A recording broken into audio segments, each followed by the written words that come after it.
जिन्होंने हमें बिल्कुल पराया कर दिया। सिमी, क्या है ये सब? सच में भैया, मुझे खुद समझ में नहीं आ रहा कुछ। रुस्तम, ये दीदी के घर के पेपर्स हैं जो इन्होंने गिरवी रख दिया था। गिरवी? हाँ, गिरवी। और तुम्हें पता है दीदी आज ऑटो से क्यों आई है? हाँ, क्योंकि गाड़ी सर्विस पे है।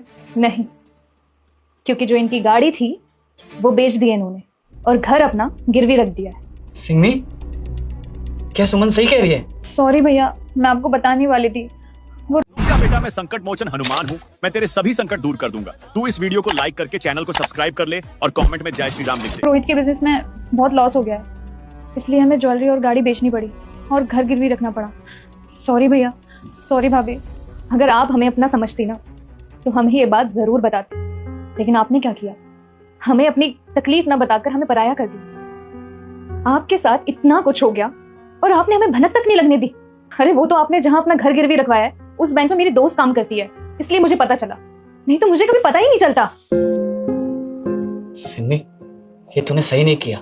भैया, मैं आपको ये बात बता के परेशान नहीं करना चाहती थी, इसलिए मैंने आपको नहीं बताया।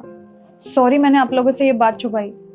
कोई बात नहीं दीदी, अब जो हुआ सो हुआ। मैंने अपनी एफडी तोड़वा के आपका घर छुड़वा लिया है और बाकी के जो पेंडिंग काम है वो तो रुस्तम करवा ही देंगे, और बाकी की बातें मैंने रोहित जीजा जी से कर ली है। दीदी, मैं तो बस इतना कहूंगी कि ननद और भाभी में नोक झोंक तो चलती रहती है। दीदी, मैं मानती हूँ कि रुस्तम की अब शादी हो गई है और कहीं ना कहीं आप ये सोचती होंगी कि मैं उनको आपकी मदद नहीं करने दूंगी, लेकिन सच्चाई तो यह है कि आपके भाई पे मुझसे ज्यादा आपका हक है, क्योंकि भाई बहन का तो एक अनमोल रिश्ता होता है ना, और एक भाई अपनी बहन की मदद नहीं करेगा तो फिर कौन करेगा।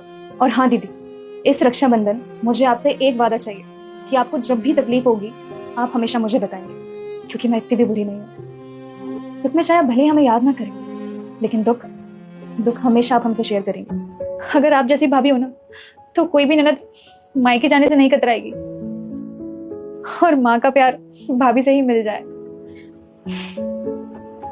अच्छा, बहुत इमोशनल हो गए सब। आप दोनों बैठिए, मैं आप दोनों के लिए कुछ खाने के लिए ले आती हूँ। Thank you.